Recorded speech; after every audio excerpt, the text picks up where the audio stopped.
아멘. 우리가 살아가는 이 시대가 굉장히 많이 발전했습니다. 그래서 사실 우리나라 같은 경우는 이제 세계 경제 대국으로 이렇게 성장을 했고요. 잘 사는 사람들은 매우 이렇게 잘 살고 그렇게 살아가고 있습니다. 근데 빈부격차가 심해져서 또 어려운 사람들은 어려운 이런 상황을 맞고 있는데 요즘은 이제 세대 간의 어떤 차이가 있는 것 같습니다. 우리나라가 굉장히 좋아졌습니다. 가만히 있어도 말이죠. 힘든 사람들한테 돈을 주고 이런 나라가 되어졌습니다. 저희 어머니 보니까 말이죠. 국민연금 안 된다 이랬는데 시골에 사시니까 국민연금 얼마씩 내는 것도 부담이 됐었는데 자꾸 내라 그래서 냈답니다. 그래서 처음에 5천 원인가 이리 냈대요. 이제 나중에 가니까 몇만 원씩 내라 하더라네. 그래서 내가 이제 아유 힘들어서 못 내겠다 이랬더니 조금만 더 내면 많이 받는다고. 그래서 조금 더 냈다네. 그랬더니 요즘 몇십만 원씩 준답니다. 그러니까 우리나라 참 좋은 나라다 이런 생각 들어요. 그리고 노령연금이니 이래가지고 말이죠.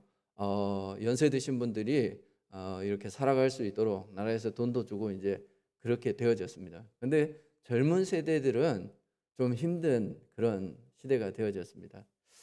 우리 큰애가 이번에 임용을 준비를 하는데 보니까 광주에 4명인가 5명인가 뽑아요. 왜 시험 보러 온 애들은 수백 명씩 돼요. 그러니까 말이 수십 대 1이고 이렇지 실제로는 말이죠. 수백 명 중에 몇 등 안에 들어야지 취업을 할 수 있는 이런 시대가 되어졌어요. 그래서 참 안타깝게도 20, 30대의 자살률이 굉장히 높아지고 있답니다. 슬픈 얘기죠. 예, 어떻게 보면 말이죠. 우리 청년들이 그래서 선택한 것이 그냥 지금 잘 먹고 잘 살자. 그래서 욜로족들이 나오는 거예요. 번대로 쓰고 살아야지 언제 세상이 어떻게 변할지 모르니까. 이렇게. 그리고 또 그냥 인생을 아예 포기하는, 그래서 3포니 5포니 7포니 모든 것을 포기한다. 그래서 직장도 어떻게 보면 결혼도 자녀를 출산하는 것도 포기하는 이제 이런 시대가 되어져 버렸습니다. 어떻게 보면 벼랑 끝에 서 있는 청년들이 아닌가 이렇게 얘기하면 굉장히 부정적이고 그렇게 생각되어지는데 또 잘 살아가는 친구들도 있어요. 예, 어쨌든 이렇게 인생을 살아가다 보면 말이죠. 남들은 다 잘 살고 평범하게 살아가는 것 같은데 내 인생은 왜 이렇게 힘든가? 이런 사람들이 있을 수 있습니다. 남들이 평범하게 하는 취직도 안 되고 결혼도 안 되고 결혼하면 애 놓을 줄 알았는데 애 놓는 것도 힘들고 이런 사람들이 있고요. 남들은 평범하게 잘 살아가는데 우리 가정은 말이지 남들보다 좀 힘든 일들이 자주 닥치는 것 같고 이런 일들이 있을 수 있습니다. 이렇게 세상을 살아가다 보면 벼랑 끝에 서 있는 것 같은 느낌이 드는 경우들이 있죠. 오늘 예수님을 찾아온 사람은 그런 사람입니다. 아들이 있었어요. 근데 이 아들이 어렸을 때부터 귀신이 들린 겁니다. 그래서 발작을 하는 거예요. 지금 보니까 이제 그 어떤 증세를 볼 때 뇌전증 같아요. 이런 질병이 걸려가지고 말이죠. 아이가 갑자기 물에 쓰러지기도 하고 불에 넘어지기도 하고 그렇게 합니다. 그리고 거품을 물고 쓰러지기도 하고 뿐만 아니라 그때부터 말도 못하고 기도 듣지 못하는 이런 상황이 되어버렸어요. 이게 남의 얘기니까 우리가 쉽게 얘기할 수 있는 거지 실제로 내 자녀의 얘기라면 말이죠. 이게 굉장히 힘든 경우예요. 우리 둘째가 이번에 좀 몸이 안 좋았어요. 보니까 무슨 한포진인가 이런 게 생전 듣도 보도 못한 게 찾아와가지고 발바닥에가 말이죠 물집 같은 게 생기니까 이게 걷기가 힘들어요. 다 큰 딸내미가 기어다녔어요 며칠 동안. 그래 마음이 아파요. 그래 엄마가 살이 빠져요. 살 빠지는 건 좋은 것 같지만 이 마음이 아픈 건 안 좋은 거잖아. 집안에 누구 하나 아프면 그게 온 가족이 힘들어져요. 근데 어린 애가 말이죠 귀신이 들려가지고 간질을 하고 이러니 그 집안 형편이 어떠했겠습니까? 온 자기가 알 수 있는 곳은 다 찾아가셔서 아마 도움을 구했을 거예요. 그런데 지금까지 별다른 차도가 없었던 거죠. 그래서 어쩌면 마지막이라고 생각하고 찾아온 곳이 어디냐? 예수님이었던 겁니다. 야, 예수님한테 한번 가봐라. 예수라고 하는 청년이 있는데 그 사람이 말이지 귀신도 쫓아내고 병도 고친다더라. 그래서 찾아왔어요. 근데 하필이면 찾아온 날이 장날이라고 예수님이 없어. 제자들은 9명이나 있는데 말이죠. 예수님은 그때 우리가 2주 전에 살펴보았던 것처럼 변화산에 올라가 계신 거예요. 그래서 예수님이 영광스럽게 변형되어져 있고, 그리고 이제 이튿날 뒤에 누가복음에 보면 이튿날 내려왔다고 이렇게 되어 있습니다. 그래서 예수님이 내려오신 겁니다. 이 사람이 말이죠. 예수님이 내려오자마자 여기 보면 놀랐다 이렇게 표현되어 있습니다. 거기에 있는 사람들이 예수님 내려온 걸 보고 놀랐어요. 아마 반가웠겠죠. 예수님이 반가워서 말이죠. 사람들이 놀랐을 겁니다. 그래, 예수님께서 이게 무슨 일이냐 이제 이렇게 물었던 거죠. 그러니까 이 아버지가 달려오는 겁니다. 그래가지고 예수님한테 부탁을 하는 거죠. 그래, 내 아들이 말이지 이런 상황이니까 당신이 좀 고쳐달라 이제 이거죠. 그래, 내가 내 아이를 데리고 왔는데 당신 제자들이 지금 이러고 있다 이런 거예요. 그래, 예수님께서 묻습니다. 언제부터 이런 일이 있었느냐? 그랬더니 어렸을 때부터래요. 그래, 그 상황이 얼마나 힘들었겠는가 우리가 이해할 수 있어요. 그리고 나서 그렇잖아요. 우리가 어려운 일이 있고 힘든 일이 있으면 내가 이런 상황이고 말이죠. 아무도 해결을 못 해줬는데 내가 비로소 예수님을 찾아왔습니다. 예수님이면 하실 줄 믿습니다. 이제 이게 순서인 거잖아. 그런데 그렇게 말한 게 아니고 예수님 어렸을 때부터 이 지경이었는데 와봤더니 당신 제자들도 별 수 없네요 이거지. 그래서 약간 이게 반신반의한 겁니다. 그래서 당신이 할 수 있거든 내 아이를 좀 어떻게 해주세요 이렇게 얘기했어요. 이 얘기를 듣고 예수님께서 조금 화를 냈습니다. 이제 우리가 글로 보면 잘 모르는데 화를 낸 거죠. 예수님께서 할 수 있거든요 무슨 말이냐. 믿는 자에게는 능히 하지 못할 일이 없느니라. 이 할 수 있으면 낫게 해주세요. 이게 뭐냐? 네가 전적으로 믿어야지 이 아이가 낫지 않겠냐? 이제 이렇게 말씀한 거죠. 그래, 이 아버지가 말이죠. 금방 돌아섰습니다. 아이고, 제가 믿음 없는 것을 용서해 주십시오. 제가 믿습니다.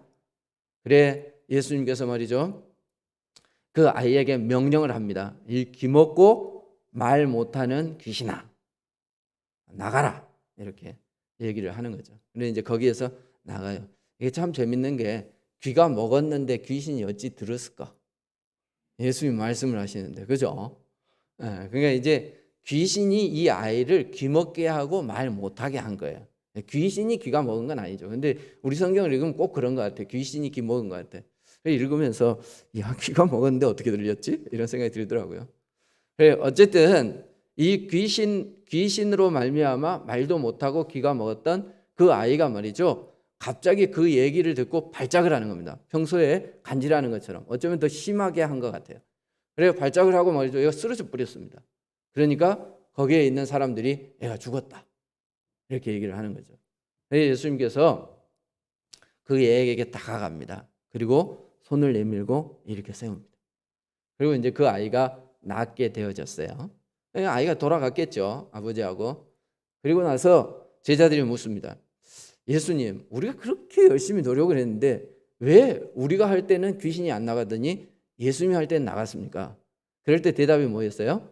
기도 외에는 이런 유가 나갈 수 없느니라. 이렇게 예수님께서 답변을 하셨어요. 이게 이제 오늘 스토리의 어떤 전체적인 어떤 스토리입니다. 여기에서 우리가 늘 이제 계속해서 살펴보고 있는 예수님의 모습을 우리가 발견할 수 있습니다. 예수님은 어떤 분인가 하는 것이죠. 예수님은 말이죠. 마지막 절망 가운데 서 있는, 더 이상 다가갈 수 없을 만한 낭떠러지에 서 있는 그런 상황에 있는 사람도 찾아오시는 분이다라고 하는 거예요.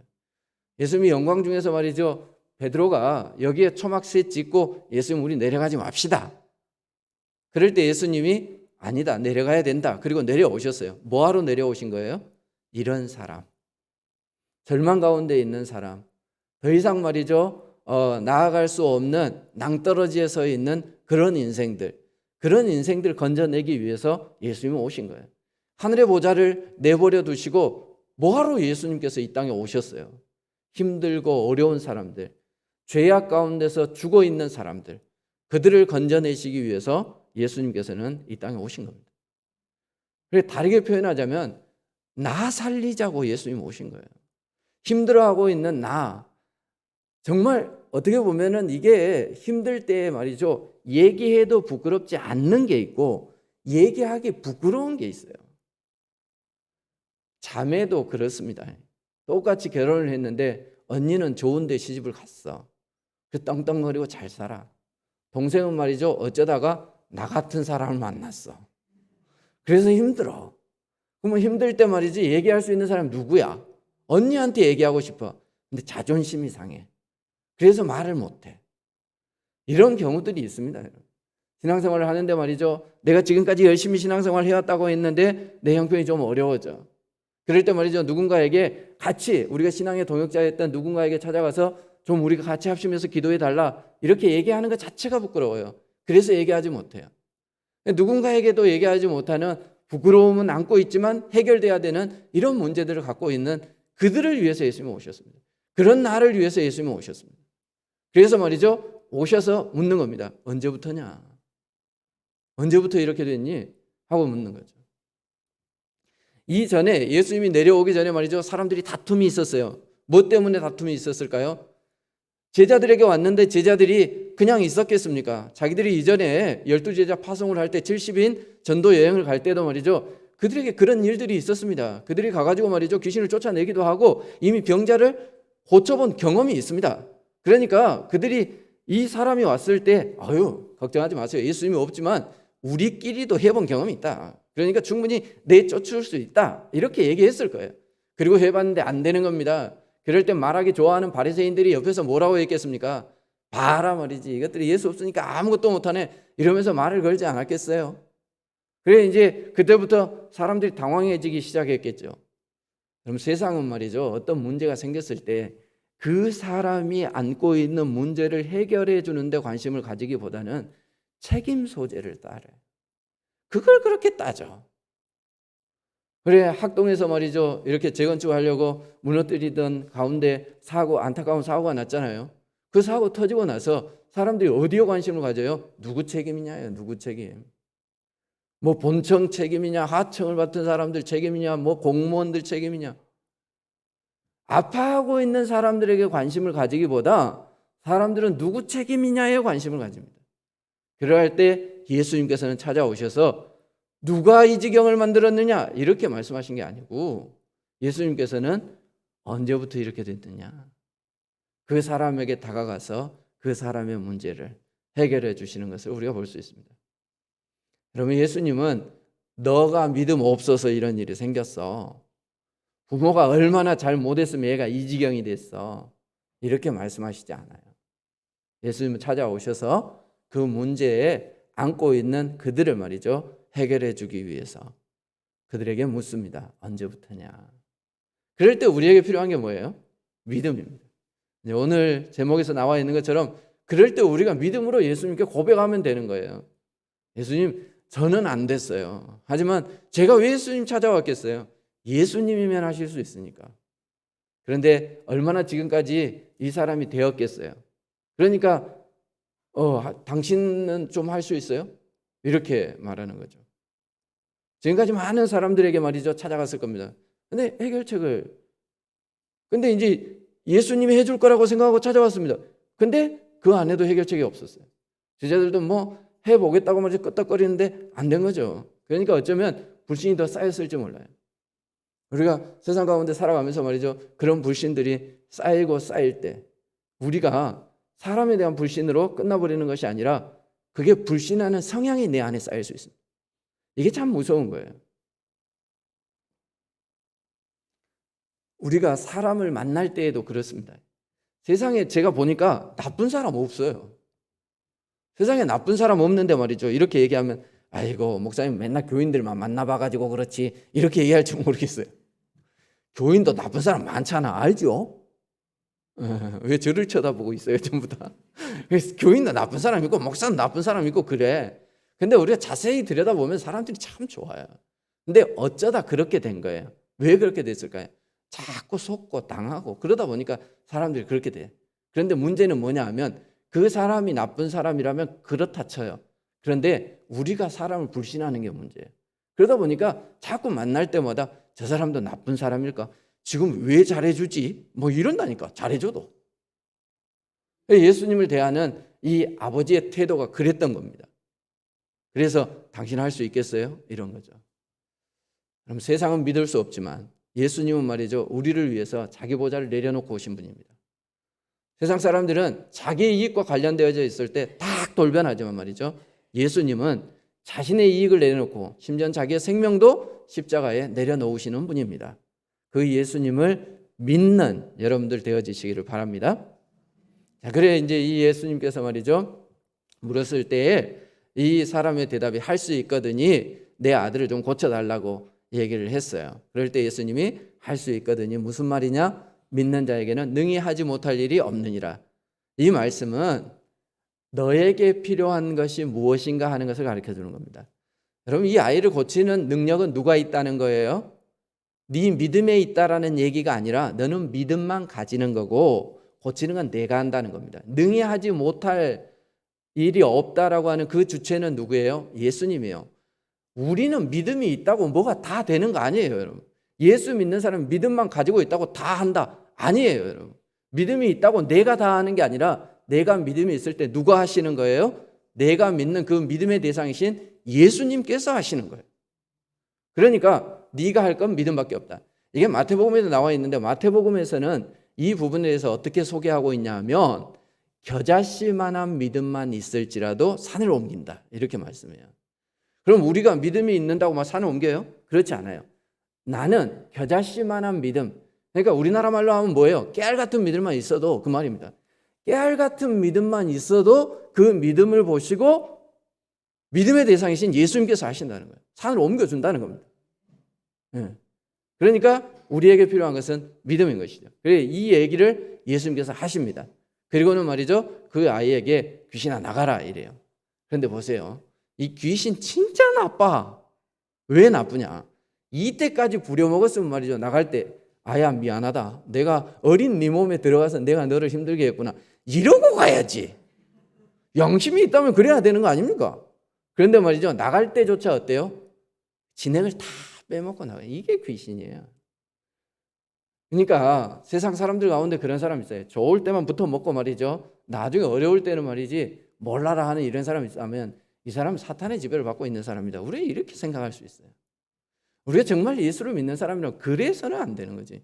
예수님을 우리가 믿고 예수님을 따르는 사람이라면 그래서는 안 되는 거지. 보세요, 예수님께서는 말이죠, 사람들이 다 그렇게 막 발작을 하고 얘가 누워있으니까 죽었다. 또 누구에게 책임 소재를 넘기는 거예요? 예수, 저거 막 가만히 있다가 그나마 그래도 말이지 가끔 발작하는 애를 이제 죽여놨네, 이런 거예요. 그런데 예수님께서 답변하지 않습니다. 전에 회당장 야이로의 딸을 고치러 갈 때는 어땠습니까? 아이가 잔다 이렇게 얘기를 하니까 주변에서 쟤가 제정신이냐, 얘가 죽었는데 뭘 잔대. 예수님께서 말이죠, 이제 사역 말미에요. 그래 예수님께서 하시는 말씀이 이게 뭐 가르쳐줘도 못 알아듣고 맨날 덤벼들기도 하고 그러니까 아무 말도 안 하시는 거예요. 대꾸하지 않고 말이죠, 다가가서 예수님이 하신 게 뭡니까? 손을 내밀어 일으켜 세웠습니다. 예수님의 또 다른 모습, 우리가 계속해서 살펴봤지만 예수님은 어떤 분이냐? 절망 가운데 있는 자들에게 찾아갈 뿐만 아니라 그들에게 손을 내밀어서 사랑을 베푸시는 분임을 알 수 있습니다. 이게 귀신하고 예수님하고 다른 점이에요. 끝까지 부려먹고 말이죠, 마지막까지 진을 빼놓고 가는 게 귀신의 모습이었습니다.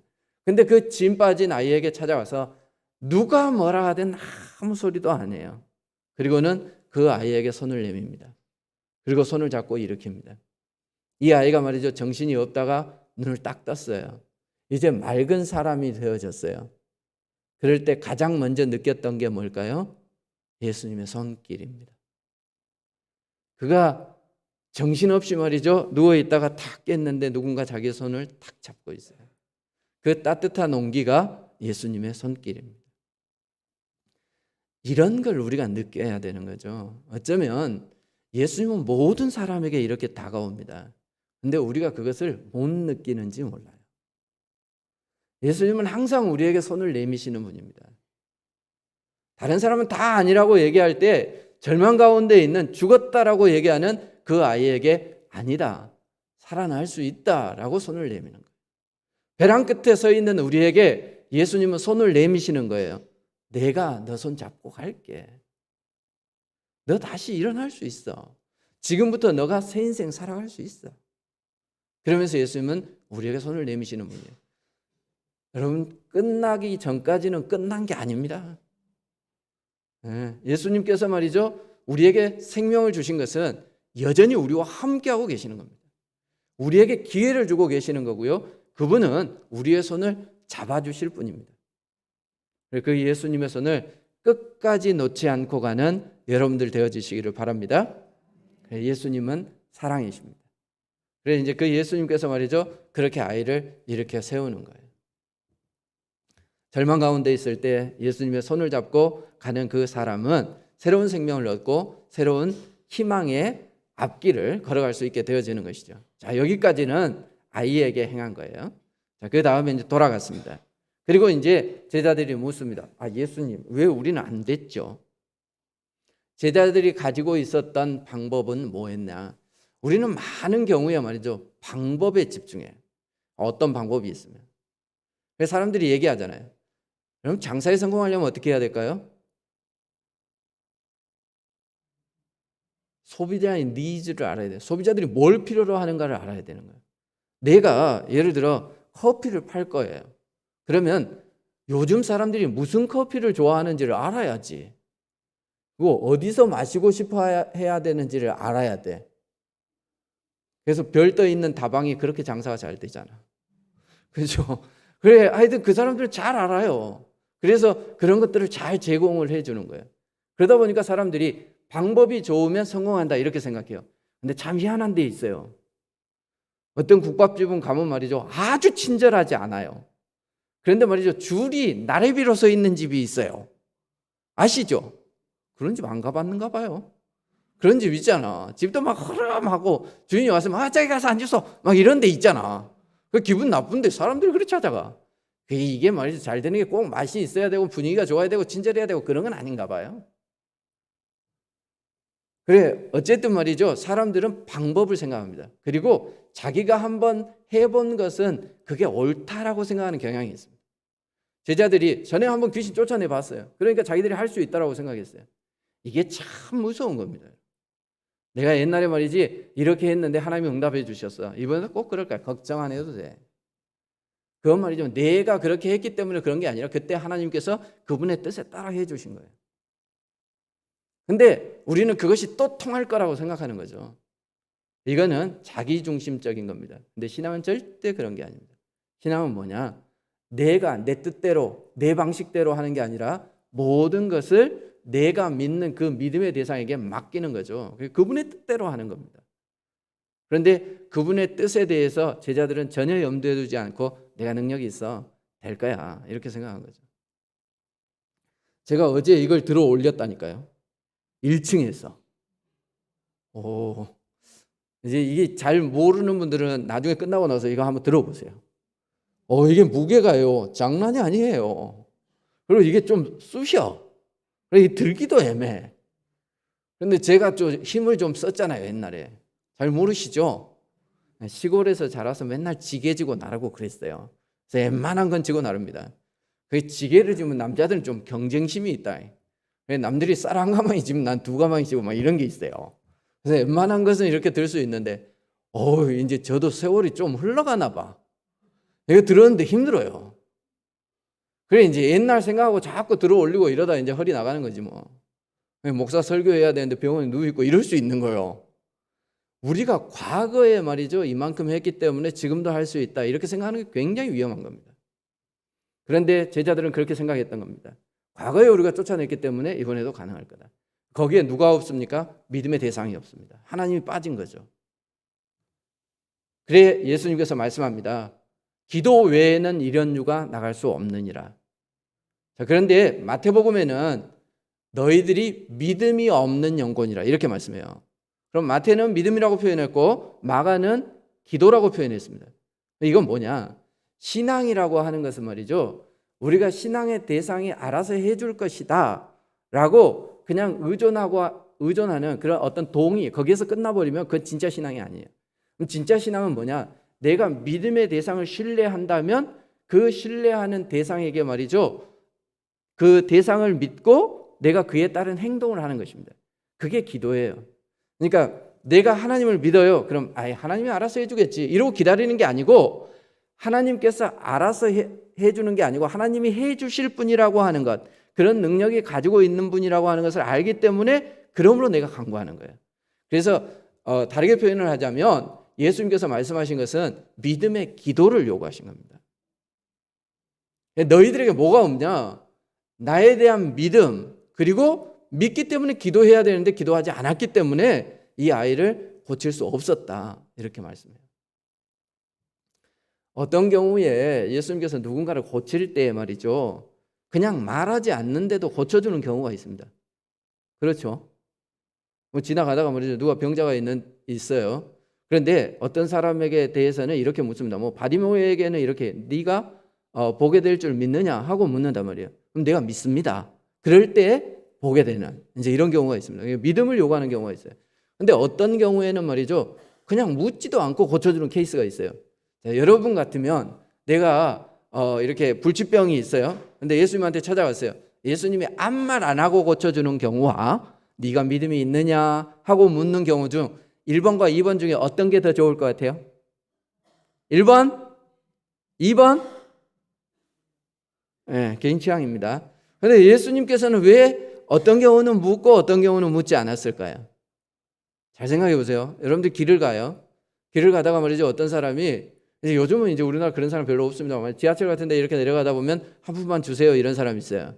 자, 그럴 때 여러분이 당신 왜 인생이 이렇게 돼 있습니까? 어쩌다가 이렇게 구걸하는 사람이 됐습니까? 이러고 묻습니까? 왜 안 묻습니까? 묻고 줘야지. 근데 말이죠, 내 자녀가 와서 얘기를 합니다. 아빠 1,000원만, 이런단 말이지. 그럼 그때는요, 넘줄 때는 말이지 그냥 1,000원이고 10,000원이고 던져주고 말이죠, 애가 1,000원 달라 그러면 묻는다. 왜? 그럼 얘기하지. 아빠 라면이 먹고 싶어서, 이런단 말이지. 그럼 아빠는 어떻게 얘기해요? 라면 먹으면 속 버린다. 지금은 건강하지만. 하여튼 꼰대 짓을 해요. 그래서 이제 우리가 얘기를 하잖아요. 그거 먹으면 안 된다. 이거 가지고 와서 좋은 밥 사 먹어라. 이렇게 얘기하죠. 내 자식이니까. 내 자식에게는 묻는 겁니다. 꼭 그런 건 아니지만 말이죠, 믿음을 요구하는 것은 뭘 의미하는 거겠습니까? 관계가 그만큼 깊다는 거예요. 그냥 해줄 수도 있는 거예요. 그냥 던져두듯이. 그건 구제예요. 하지만 묻는다는 것은 사랑하는 겁니다. 그래서 어쩌면 하나님께서 말이죠, 우리에게 무엇을 자꾸 요구하실 때가 있어요. 그냥 들어주시면 되지. 내가 기도하는데 왜 이렇게 안 들어주시나? 왜 이리 늦어? 더뎌! 이런 생각이 든다면 어쩌면 하나님이 우리에게 묻고 있는 것인지 몰라요. 너에게 왜 이것이 필요하느냐? 너가 왜 이렇게 간절히 구하느냐? 하고 묻고 있는 것이에요. 그럴 때 우리는 우리 자신을 살펴야 하는 것입니다. 내가 왜 지금 이걸 구하고 있는 거지? 그리고 내가 하나님과의 관계에 있어서 틀어진 게 있으면 바로 잡아야 하는 거죠. 내가 부족한 게 있으면 채워 넣어야 하는 거죠. 제자들에 대해서는, 이 병든 아이에 대해서는 예수님께서 너무 따뜻하게 손을 내밀었는데 제자들에 대해서는 책망을 하십니다. 내려오시자마자 예수님께서 뭐라 그랬어요? 이 믿음이 없는 세대야, 내가 언제까지 너희와 함께 하겠느냐? 언제까지 너희를 참겠느냐? 이렇게 말씀하신단 말이에요. 제자들은 누구기 때문에? 자기 뒤를 이어가야 될 사람들이기 때문에, 예수님이 떠나고 나서도 예수님이 하시는 이 일들을 감당해야 될 사람들이기 때문에 그들은 훈련이 필요한 겁니다. 내 자식인 겁니다. 내 제자인 겁니다. 그래서 그들에게는 가르치는 겁니다. 그래서 너희들이 정말 필요한 것이 뭔지 아느냐? 이 시대가 믿음이 없는 세대인데 이 시대에 너희들은 믿음을 가져야 된다. 그 믿음으로 나에게 구해라. 그러니까 너가 하는 게 아니라 네 방식대로, 네 경험대로, 네 실력대로 하는 게 아니라 내가 해주는 거니까 너는 내게 구하라. 이게 아버지에게 한 얘기하고 똑같은 거예요. 믿는 자에게는 능히 하지 못할 일이 없다라고 하는 이 말씀. 우리가 믿음이 없는 시대를 살아가고 있습니다. 예전에는 교회가 세상을 염려했습니다. 근데 요즘은 세상이 교회를 염려합니다. 저래가지고 예수 믿는 사람들이 말이지, 이렇게 얘기해요. 참 이게 부끄러운 일 아닙니까? 우리가 믿음이 바로 서 있어야 돼요. 예수님께서는 마지막 때에 내가 믿음을 보겠느냐, 믿음이 있는 사람을 보겠느냐 하는 말씀. 어떻습니까? 우리는 정말 믿음이 있는 걸까요? 정말 우리의 믿음의 기도가 있어서 예수님께서 내가 너에게 못할 일이 뭐가 있겠냐 이럴 정도 되는 걸까요? 여러분, 이 시대에 많은 스스로 생각할 때 난 믿는 사람입니다, 제 종교는 기독교입니다, 이렇게 말하는 사람이 많은 이 시대에 자기의 자신을 돌아보아 정말 내가 하나님을 믿는 것인가 내 능력을 믿는 것인가. 하나님을 믿고 말이죠, 그분이 우리 가운데 정말 우리가 상상하지 못한 내 스스로는 능히 할 수 없는 그 일을 내 삶 가운데 능히 하시는 것을 목격하고 경험할 수 있는 믿음의 사람들이 되어지시기를 바랍니다. 기도하겠습니다. 고마우신 우리 하나님, 감사합니다. 우리 사랑하여 주시니 감사합니다. 하나님께서 우리를 그냥 외면하셨더라도 우리가 무슨 하나님 앞에 대꾸를 할 수 있겠습니까? 그런데 우리를 사랑하여 주셔서 죄악 가운데 우리 건지시고 어려움 가운데 있을 때 아무도 손 내밀지 않는데 우리에게 손 내밀어 주셔서 우리를 그 가운데 건지시고 하나님의 자녀 삼아 주시니 감사를 드립니다. 앞으로도 하나님께서 우리를 그렇게 지켜주실 줄 믿습니다. 하나님께서 우리에게 요구하시는 게 우리의 특별한 능력이 아니라 우리에게 믿음을 요구하시는데, 하나님, 우리가 믿음으로 하나님 앞에 부끄럽지 않는 인생이 되게 하여 주옵소서. 믿음으로 늘 주님 앞에 간구할 때 능히 하지 못할 일이 없으신 하나님께서 우리 가운데 역사해 주실 줄 믿습니다. 힘들고 어려울 때, 벼랑 끝에 서 있을 때 다른 것 찾아가지 아니하고 오직 하나님을 찾아가 믿음으로 간구하며 그 믿음의 간구에 응답받는 우리 모든 성도들 되게 하여 주옵소서. 예수님 이름으로 기도하옵나이다. 아멘.